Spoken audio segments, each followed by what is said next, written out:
Aujourd'hui, on est réunis pour vous présenter on est réunis pour vous présenter nos engagements pour Dijon. Comment a-t-on fait jusqu'à présent? Je le rappelle, on a présenté un document qui est un document bilan, qui nous permet de dire voilà ce qu'on a fait pendant les 12 ans. Mais c'est bien d'avoir un bilan, encore faut-il avoir une équipe autour du maire pour porter ce bilan et ses propositions. Donc on a présenté la liste jeudi soir, j'ai du mal parce que j'ai des réunions tous les soirs, donc voilà.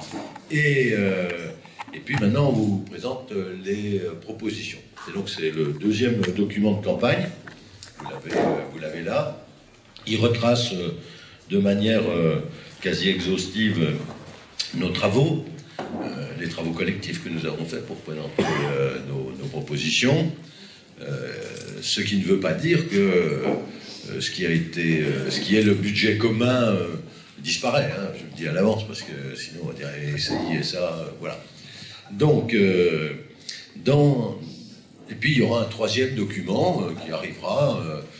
Pour nous, la campagne elle est claire, pour que vous soyez vous-même éclairés, les journalistes. Donc, un document bilan, la présentation de la liste, un document proposition, et puis un troisième document qui présentera et la liste et les propositions en détail. Voilà, c'est comme ça qu'on a rythmé notre campagne. Alors, ça, c'est une feuille de route, hein, bien sûr. On en avait fait une la dernière fois. Certains journalistes ont fait d'ailleurs un bilan de cela, qui était plutôt favorable dans ce sens qu'on a réalisé la très très grande partie des propositions qu'on avait présentées. Il y a des propositions qui évoluent évidemment avec le temps. Il y a des propositions qui évoluent avec le temps, la situation économique changeant ou le projet lui-même évoluant. Donc effectivement, c'est une feuille de route précisément toujours ce qu'il est possible de faire au bout de 4-5 ans, parce que ces engagements nous engagent pour la durée du mandat. Je préfère le dire, ça évitera ce qui a pu arriver au président de la République. Au bout d'un mois, on lui demandait s'il avait réalisé ses propositions, peut-être parce qu'il n'est pas assez précisé que c'était pendant la durée du quinquennat. Nous, c'est pendant la durée du mandat. Donc tous ces engagements sont pris pour la durée du mandat. Alors, on va les décliner par grand thème, mais on pourrait dire que c'est un triple pari que nous faisons d'abord avec les Dijonnais, puisque c'est à eux que ça s'adresse. C'est le pari de l'intelligence, c'est le pari de l'innovation, et dans tous les sens du terme, c'est le pari de la création. Voilà, c'est dans tous les domaines. Alors je vais commencer, je ne sais pas pourquoi, c'est pas une priorité, mais enfin je vais commencer par le domaine économique. Et donc dans le domaine économique, on l'a dit, Dijon doit devenir le lieu, la ville des industries de demain, à savoir celle du savoir, de l'intelligence, du numérique, donc d'où engagement de desservir en très haut débit les zones d'activité économique existantes. Pour celles qui sont créées, bien sûr, elles sont équipées déjà en très haut débit. Donc ça, c'est un engagement que nous prenons, avec la volonté de développer sur Valmy l'installation d'entreprises et la capacité que nous avons à accueillir des entreprises créatrices d'emplois. Je le rappelle, ça me permet de le rappeler, puisque bilan et proposition sont toujours ensemble et avancent toujours ensemble. Depuis 2001, c'est 2500 emplois qui ont été gagnés sur Dijon, contrairement à ce qu'on dit ici ou là. Donc, on va aider les créateurs d'entreprises à s'installer dans des locaux qu'on essaiera de mutualiser au maximum. Salut André. On va terminer, puisqu'il reste un immeuble à construire, la Cité des Affaires. Dans le domaine commerce-artisanat, beaucoup d'annonces intéressantes, puisque nous avons engagé des discussions qui nous permettent d'envisager la rénovation du centre commercial Dauphine, ce qui n'est pas rien, de favoriser l'implantation d'un pôle commercial dans les locaux de la Poste, place Grangier. Dans notre volonté de conforter, je le dis parce que les rumeurs courent, les halles centrales, là où elles sont, bien évidemment. Et puis, on travaille, mais pour ça, il faut être plusieurs. Il n'y a pas que nous qui pouvons le décider comme ça, ex nihilo. Bien sûr, la mise en place d'un marché le dimanche au centre-ville, en concertation avec les producteurs locaux. Une demande qui était faite par l'association des commerçants et qui est portée par Nathalie Kunders, à savoir l'idée d'avoir des zones de stationnement gratuites d'un quart d'heure, voire plus, à négocier avec l'association Shopping Dijon. Ça, c'est pour le centre-ville, bien évidemment. Centre-ville et commerce de proximité, quand c'est nécessaire, là où nous avons développé devant certains commerces de proximité, nous continuerons à le faire, des places payantes avec un quart d'heure gratuit, ce qui permet un turnover. Dans le domaine de l'université de la recherche, alors là il y a beaucoup de projets, mais le premier c'est quand même de renforcer les liens qui existent aujourd'hui entre Grand Dijon, université et grandes écoles. Et ça c'est un élément très, très important que nous portons. Et puis la confirmation, parce qu'il faudra le confirmer, je donnerai le cadre budgétaire ensuite, à la fin, la confirmation du maintien des bourses municipales que nous portons pour les étudiants de notre ville. Dans le domaine de la culture et du tourisme, nous avons bien sûr lancé le projet de Cité de la gastronomie, je le redis, qui est quand même le grand projet, ainsi que normalement nous devrions obtenir le classement au patrimoine mondial de l'UNESCO des territoires de Dijon jusqu'à Beaune, Côte de Nuit, Côte de Beaune, afin de renforcer et l'attractivité et le rayonnement international de notre ville. Dijon, c'est un véritable joyau, il faut quand même le rappeler, et quand on hérite d'un joyau, ben on a pour mission, finalement ça me rappelle ce que je disais en 2001, de faire vivre, d'entretenir et de préserver un patrimoine unique. C'est pourquoi nous terminerons durant ce mandat, si nous sommes réélus bien évidemment, la rénovation totale du musée des Beaux-Arts. On avait inscrit, on a lancé les études, on n'a pas réalisé, ça a été cité d'ailleurs par ceux qui ont fait ce classement. On a le devoir aussi de léguer aux générations futures un patrimoine nouveau dont nous devons favoriser l'émergence. Et à cet égard, nous construirons donc une médiathèque numérique. Je dis numérique parce que maintenant beaucoup d'évolutions ont eu lieu et le numérique emplit tout. Le mandat qui va commencer portera cette signature, le soutien inlassable aux forces de la création. La création. Alors, je vais donner un exemple. Nous allons mettre en place un fonds de dotation culture pour soutenir la création culture dans tous les quartiers. Et puis, nous avons pris l'engagement de réhabiliter les anciennes halles militaires de Delay pour y accueillir tout à la fois une compagnie qui nous tient à cœur, la compagnie des 26 000 couverts, l'installer définitivement, ainsi que d'artistes en liaison avec l'École nationale supérieure d'art. Dans le domaine de l'écologie urbaine, on a encore à inventer la ville de demain. Voilà.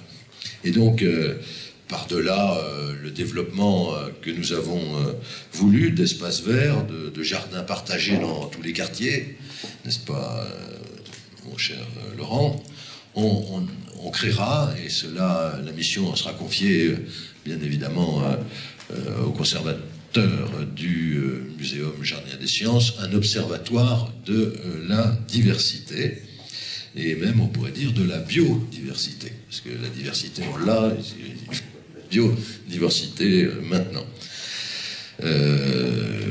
Nous envisageons, ça a été l'objet de longs débats, de créer et de favoriser la plantation d'une forêt des enfants. Et donc, je ne sais pas si elle sera magique ou pas, mais enfin, une forêt des enfants, c'est-à-dire que chaque couple qui donnera naissance à un enfant pourra, dans un lieu que nous avons déterminé, nous préciserons, planter un arbre qui portera le nom de l'enfant, de chaque enfant. Voilà.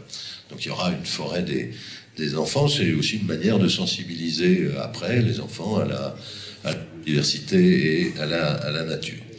Je souriais parce que ça a été l'objet de longs débats entre nous pour savoir si on l'appelait la forêt magique ou la forêt des enfants, et finalement c'est la forêt des enfants qui l'a emporté.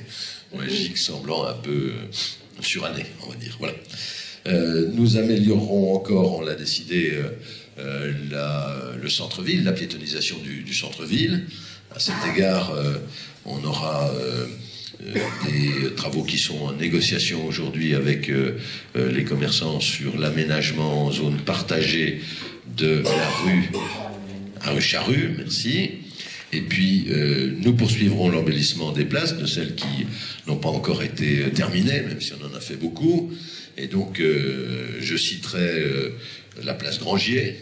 Donc, vous le savez, avec un projet qui a été confié à l'artiste urbaniste, merci, Lavier, je cherchais son prénom, Bertrand, merci, Bertrand Lavier, j'ai mangé avec lui l'autre soir, la place du théâtre, où devrait trouver place également une troisième œuvre d'art contemporain, voilà. On n'a pas encore choisi, puisqu'on va faire ça en concertation avec les commissions de quartier, même si on donnera quand même les directions, parce que des fois on est assez surpris. Donc, rénovation de la place du théâtre, embellissement de la place Grangier, rénovation, par exemple, de la petite place Barbe, qui en a bien besoin. Et puis, je le dis parce que c'est attendu par les habitants, pour ceux qui connaissent ce quartier, le square Volnay va être rénové, protégé des véhicules et autres motos qui viennent tourner dans ce square. Nous attendons également beaucoup des nouveaux quartiers, puisque nous avons lancé un programme d'habitat très ambitieux, on va dire des choses comme ça. Petit Creusot, Jardin de l'Arsenal, Jardin des Maraîchers. Nous avons là des programmes immobiliers à venir. Salut Alain, tu nous as rejoints. Bon, j'ai parlé de toi, j'ai dit que tu travaillais. À la différence de nous. Voilà. Donc, il faut bien qu'il y en ait qui continuent. Hein. Voilà. Non, mais tout le monde continue, je plaisante. Donc, on va lancer ces programmes immobiliers progressivement, pour continuer à augmenter le nombre d'habitants de notre ville. Là encore, de manière progressive. Et donc, c'est un programme qui reste de 10 000 logements à construire d'ici 2020-2022. Le but étant de dépasser les 20% de logements locatifs à loyer modéré. Vous savez qu'on en approche maintenant, 17,5, mais c'est long, hein, ça demande un effort particulier que nous faisons. Dans les demandes qui sont comme ça, il y a une demande qui a été enregistrée et acceptée, qui fait partie de notre programme. Je parle de la rénovation du kiosque de la place Wilson. Et puis, avec la commission de quartier, c'est à la demande d'Alain, la rénovation du square Clémenceau. Voilà. Achevé également, parce que quand on parle de cela, elles ne sont pas terminées complètement. 2 grandes opérations de renouvellement urbain qui sont en cours. L'une, on commence à en voir la fin, je veux dire chose comme ça, c'est celle des Grésilles. Je rappelle, 150 millions d'euros investis. 150 millions d'euros investis, et donc poursuite et achèvement de l'opération de renouvellement urbain des Grésilles. Et puis, cette année, c'est un gros effort que nous allons faire, Laurent, sur le quartier de la Fontaine-Douche, avec un effort financier de la ville particulièrement sensible. Amélioration, bien sûr, du quai des Carrières Blanches, avec la construction du nouveau centre commercial. À cet égard, j'indique à ceux qui s'en vont répandant de mauvaises nouvelles que le village des commerçants que nous avions installé dans l'attente de la rénovation du centre commercial, eh bien, les commerces vont migrer à partir du mois de mai. Voilà, à partir du mois de mai. J'ajoute à cet égard que la rénovation et l'installation de la nouvelle poste s'est très bien passée. Il y aura à terme, d'ailleurs, ça figure, mais il y a des projets de quartier qui ne sont pas indiqués là, il y aura à terme la rénovation de la place elle-même de la Fontaine-Douche, où nous envisageons d'installer le marché de la Fontaine-Douche, hein, parce que le marché des Halles centrales restera le marché des Halles centrales. Le port du canal a besoin aussi de trouver des animations nouvelles, donc nous nous y emploierons. La solidarité, ben, quand on a une liste comme la nôtre, on ne peut pas faire l'impasse sur ce domaine essentiel de l'activité municipale, la solidarité, donc au cœur de notre dynamique. J'ai dit pour les logements qui sont pour tous, qui soient à loyer modéré, que ce soit de l'accession sociale à la propriété, que nous aiderons financièrement, mais c'est aussi s'appuyer sur des valeurs. C'est plus difficile à présenter en proposition, puisque nous le portons entre nous, mais c'est la volonté de rester attentif aux plus démunis et aux plus faibles. Et à cet égard, on pense aux seniors, puisque nous avons réalisé un premier village senior, ce qui n'était pas évident, parce qu'il faut trouver le terrain pour le réaliser, mais 24 maisons qui donnent entièrement satisfaction ont été, qui sont occupées aujourd'hui par des seniors, qui sont des seniors non dépendants, mais dont la mobilité est quand même un peu limitée. Et donc nous prenons l'engagement de créer un deuxième village, ce qui ne va pas être simple, parce qu'il faut trouver le terrain pour le faire, mais ça y est, quelques idées sont en train de germer. En tous les cas, c'est un engagement que nous prenons, et aussi la volonté de développer des animations dans tous les quartiers de la ville. Pour ça, nous comptons beaucoup sur la démocratie participative, j'en dirai un mot tout à l'heure. Nous avons envie de renforcer encore, puisqu'on a beaucoup progressé, mais il faut aller plus vite, l'accessibilité aux personnes à mobilité réduite, avec l'augmentation des places de parking qui leur sont réservées, et un travail tout particulier pour aider ceux qui sont frappés par la pauvreté et l'exclusion. Je pense que nous voulons à l'avenir aussi contribuer à rapprocher ou à faciliter tout ce qui peut rapprocher les uns et les autres et qui nous réunit une ville où personne ne se sente exclu pour ce qu'il est ou pour ce qu'il pense, bien évidemment. Une ville sûre aussi, c'est une volonté à assurer pour toutes les générations. Et on peut dire d'un bout à l'autre de la ville, chacun se sent chez lui. Et donc, je l'annonce, nous amplifierons le dispositif de caméra vidéo protection mobile. Et nous renforcerons la médiation sociale dans tous les quartiers. Un effort particulier sera fait sur la médiation sociale avec un projet dont nous vous présenterons les grandes lignes prochainement, si bien sûr nous sommes reconduits.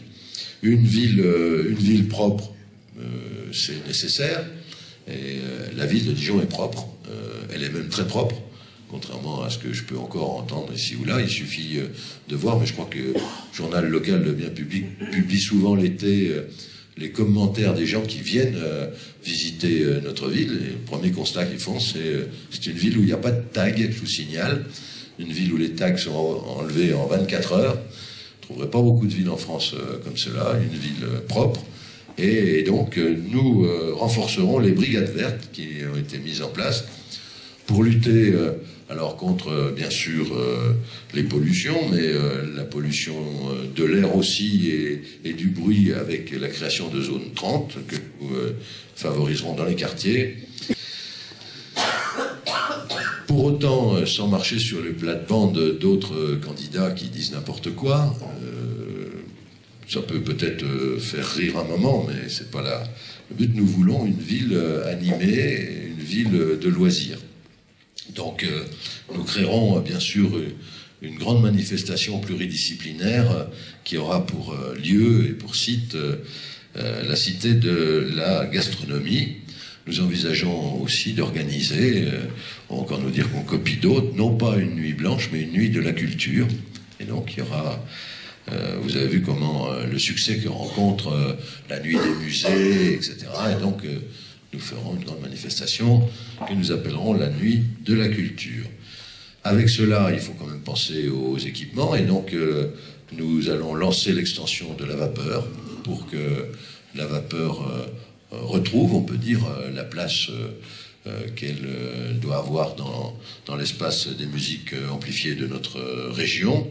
Et quand on pense loisirs, on pense aussi sport, loisirs et aux enfants. Et donc nous poursuivrons l'installation de terrains synthétiques et de loisirs dans les différents quartiers. Je pense que tout ça est d'ailleurs un peu résumé dans la plaquette qui vous est distribuée. Les Dijonnais attendent de nous, on peut dire des choses comme ça, une politique qui soit active en faveur de la petite enfance et de la famille, en tous les cas une politique qui réponde à leurs besoins, qui offre une grande qualité de service et qui préserve leur pouvoir d'achat. C'est pourquoi nous maintiendrons et amplifierons le taux d'effort, c'est-à-dire la tarification adaptée aux revenus de chacun. Nous avons la volonté, oui, ça c'est un par moment, d'étendre et donc ça veut dire de diversifier l'offre de garde des tout-petits. Pour ça, il faudra mettre en place dans les crèches des horaires adaptés au nouveau rythme des familles. J'ai rien contre les familles plus traditionnelles, père, mère et 2 enfants, mais il y a aussi des familles qui sont divorcées, recomposées, etc. Et nous devons tenir compte et de cela et du rythme de travail des parents. Et donc, nous avons en perspective, pour la durée du mandat, d'ouvrir un nouveau, cher Litchin, une nouvelle maison de la petite enfance dans le quartier Mansart. Alors, il y a Litchin, voilà Françoise qui rentre au même moment. Et donc, tout ça a été bien préparé. Et il faut penser à la création de nouvelles places de crèche, bien sûr, dans le quartier Grand Sud Arsenal, lié avec la création de logements. La politique dynamique de la jeunesse et du sport que nous portons pour le moment, eh bien, elle a pour but de favoriser les initiatives citoyennes, les projets culturels, sportifs, humanitaires qui sont portés par les jeunes. À cet égard, Laurent et puis Hamid et Christine aussi, le festival Culture Mix montre la diversité des créations que peuvent aujourd'hui porter les jeunes. Et donc nous continuerons bien sûr à valoriser ainsi les jeunes talents dijonnais. En termes d'équipement, on va réaliser la tribune Est du stade Gaston Gérard. Nous allons, à la demande des associations, et je crois que c'est Madame Popard qui a porté ce projet, réaménager le stade Trimolet, mettre un mini-terrain, je dis des choses qui sont très différentes pour vous montrer la diversité des propositions, mettre mettre un mini-espace terrain de sport dans le quartier Larrey, ça aussi c'est une demande formulée par des élus. La volonté est là, il faudra complètement rénover la piscine du Carousel. Ça c'est un dossier très lourd, c'est un de nos engagements. Maître nageur là-bas dans le fond, ou nageur maître, comme tu veux. Donc la rénovation complète de la piscine du Carousel, et j'espère qu'on pourra présenter rapidement un projet tout à fait innovant. La modernisation, la poursuite, bien sûr que la modernisation, et derrière tout cela, il y a les économies d'énergie pour la piscine des Grésilles et de la Fontaine Douche. Et puis, nous allons mettre à l'étude. Alors, mettre à l'étude, ça ne veut pas dire qu'on le fera, ça veut dire qu'on va travailler et étudier la réalisation d'un palais de la glisse. J'en dirai un mot tout à l'heure. Un palais de la glisse, vous avez compris que ça vise les patinoires. Et un pôle tennis en concertation avec les associations. J'y reviendrai si vous avez des questions sur ce sujet, mais je donnerai le cadre financier, bien sûr. Nous avons pu chiffrer ce que nous voulons faire pour la poursuite de la rénovation d'une de nos priorités premières, à savoir l'éducation, avec la rénovation des groupes et restaurants scolaires, des centres de loisirs, et donc ces 20 millions d'euros qui seront affectés durant le mandat qui vient pour ces en faveur de l'éducation. La vie associative à Dijon, c'est un élément très important. C'est une subvention chaque année de plus de 11,5 millions d'euros. Et donc, nous allons conforter notre soutien aux associations, parce que c'est ce qui fait la force d'une ville, la cohésion sociale. Et on le voit à travers le Grand Déj chaque année, une initiative qui avait été lancée sur une idée de Jean-Patrick Masson, d'ailleurs, à l'époque. Une vraie réussite qui se poursuit chaque année, qui se développe, qui évolue, bien évidemment. Et puis, nous avons rénové, là encore, je rappelle dans quel état nous avions trouvé la maison des associations, à la limite d'être fermée, ce qui était quand même un comble, pas d'accessibilité, etc. Et donc, une nouvelle maison d'association sera créée, un engagement qui est pris sur le site de l'ancien site de secours rue du Transvaal. Sera aménagé en maison d'association.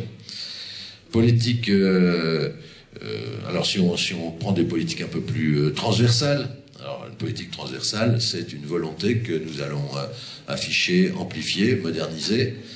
Des études ont été menées par Nathalie, qui en a fait profiter, Nathalie Kondas, qui en a fait profiter tout le groupe de réflexion. La démocratie participative va être renforcée, et donc on ira plus loin dans l'exploration, on va dire, du champ de la démocratie locale. Dialogue, écoute, concertation, les élus s'impliqueront, mais nous voulons, parce que nous ne la supprimons pas, nous voulons étendre la démocratie participative et la rénover, l'amplifier. Voilà, comme chaque chose, elle a besoin d'être dépoussiérée, modernisée. Quand les choses fonctionnent bien, on essaie de les améliorer, c'est ce que nous allons faire. Tout ça se fera à travers un autre choix politique, qui est celui du développement durable. Je voudrais le rappeler ici. C'est pas un choix, c'est un impératif. Nous le considérons comme un impératif. D'abord, nous avons un engagement qui est le plan climat territorial que nous avons lancé, et toutes nos politiques locales dijonnaises seront passées au crible de cela. Nous avons envie de compléter, d'améliorer encore. André Gerbet est arrivé tout à l'heure, il est là. Notre réseau de lianes en complément du tram, avec une recherche sur des choses qui vont venir, à savoir les transports à la demande. Le transport à la demande, quand je donnais cet exemple l'autre soir, mais c'était vrai, j'avais cédé un peu facilement. François s'en rappelle, à une demande d'habitants qui avaient signé des pétitions pour qu'on modifie le tracé parce qu'il n'y avait plus d'arrêt rue Bizet, petite rue Bizet, ouais. Et donc, c'était dans le cadre des campagnes des cantonales. Il y avait un candidat qui était contre Françoise, qui faisait circuler des pétitions et tout. Donc, on a recréé un arrêt Bizet à la demande de Françoise, puis de la pétition. Hein. Et aujourd'hui, on s'aperçoit qu'il y a 12 montées par jour, montées et descentes à cet arrêt. Et donc, cette modification n'a pas été d'une grande portée. Beaucoup de gens signent des pétitions, mais finalement, c'est arrivé aussi à la montagne Sainte-Anne. Elle le sait, puisqu'il y avait un arrêt où il y avait deux montées par jour. Donc, on va essayer de travailler pour ce type de desserte, qui concerne souvent d'ailleurs des personnes âgées, des transports à la demande. Il y aura une amélioration de la fréquence, parce qu'elle fonctionne bien, de la navette gratuite d'Ivia City, je le redis quand même. Il y a une navette gratuite à Dijon. 25 000 à 30 000 voyageurs l'utilisent, donc c'est pas rien. Quand on nous dit le centre-ville n'est pas desservi, où il n'y a pas de bus au centre-ville, je ne sais pas où les gens vont, mais il suffit de regarder ce qui passe rue des Gaudrans ou rue du Château pour voir que le centre-ville est desservi, et le marché aussi, le marché central que nous maintiendrons, je le redis une fois. Et puis on aura à poursuivre l'aménagement des voies cyclables sécurisées dans tous les quartiers. Cela nous a été demandé l'autre soir, mais c'est une volonté. Si nous ne changeons pas de comportement en termes de déplacement, en termes de construction, en termes d'habitat, de consommation, de recyclage des déchets. On doit aller plus avant, je le crois, dans une exemplarité environnementale. C'est ce que nous porterons tous ensemble. Voilà ce qui nous attend. C'est une tâche lourde, mais être élu, je le dis aussi aux nouveaux, c'est pas un aboutissement, c'est une lourde responsabilité. Ça prend beaucoup de temps, c'est un engagement auprès des Dijonnais, et nous voulons le tenir. Tout ce qui a été présenté l'est dans un cadre financier strictement défini. Ce cadre financier strictement défini, il est le suivant. Nous n'avons pas de proposition démagogique à formuler, comme j'en entends chez certains, qui font exactement le contraire dans d'autres collectivités. Donc, nous ne disons pas que nous allons baisser les impôts locaux, parce que ceux qui disent cela vendent du vent et font preuve de démagogie. Nous disons que nous n'augmenterons pas les taux des impôts locaux plus que l'inflation. On me dit que l'inflation est très faible en ce moment, je peux le croire, et donc vous voyez que pour cette année, les taux n'augmenteront que faiblement. Et puis, cette politique, elle s'accompagne d'un autre versant qui est peu connu ou pas assez connu, Georges. C'est celui des abattements que nous pratiquons, que nous maintiendrons, les abattements maximum pour la taxe d'habitation, ce qui permet aujourd'hui à près de 40% des Dijonnais d'avoir une taxe d'habitation réduite, et pour 15% d'entre eux d'avoir une exonération totale de taxe d'habitation. Je redis bien, donc après je vais me faire engueuler, vous aussi d'ailleurs, parce qu'on va dire, mais ah oui, c'est pas normal qu'il y en ait qui... Mais ceux qui n'ont pas de moyens, dans notre ville, ne payent pas de taxe d'habitation, je dois le dire ici. Et donc c'est un effort de solidarité formidable que nous faisons. Et bien évidemment, vous allez le constater au moment du compte administratif, la dette a reculé. François de Sey, c'était pas le seul, hein. Je le cite comme ça, parce qu'il avait pris ça comme cheval de bataille identifiant, il avait bien fait. La dette a reculé, elle va continuer de reculer. Et donc, au compte administratif 2013, vous verrez un recul de l'endettement de notre ville qui revient à peu près au montant qu'on a connu dans les années 96-98. Voilà. Juste à la fin de la construction de l'auditorium. Ça vous dit quelque chose. Voilà les engagements financiers que nous prenons. Nous avions réalisé beaucoup d'investissements. Nous voulons encore, par cette politique équilibrée, privilégier l'investissement et maintenir un niveau d'investissement de notre ville important, parce que nous en avons besoin, les entreprises en ont besoin, les Dijonnais en ont besoin. Notre volonté, c'est bien évidemment de faire de Dijon une capitale régionale qui rayonne encore plus par ses réussites économiques, par l'attractivité de son territoire, de sa culture, mais aussi faire de Dijon une référence dans le cadre du respect de notre cité, que notre cité porte à la personne humaine.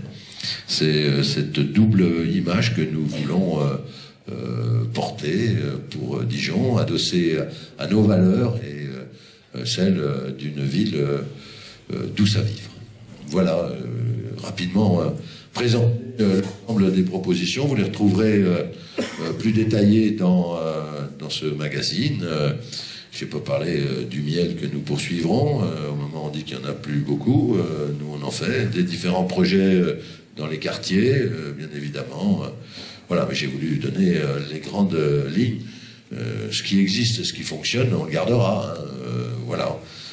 On gardera je dis ça parce que je vois qu'il y a une grande photo. Le concert de rentrée, par exemple, gratuit.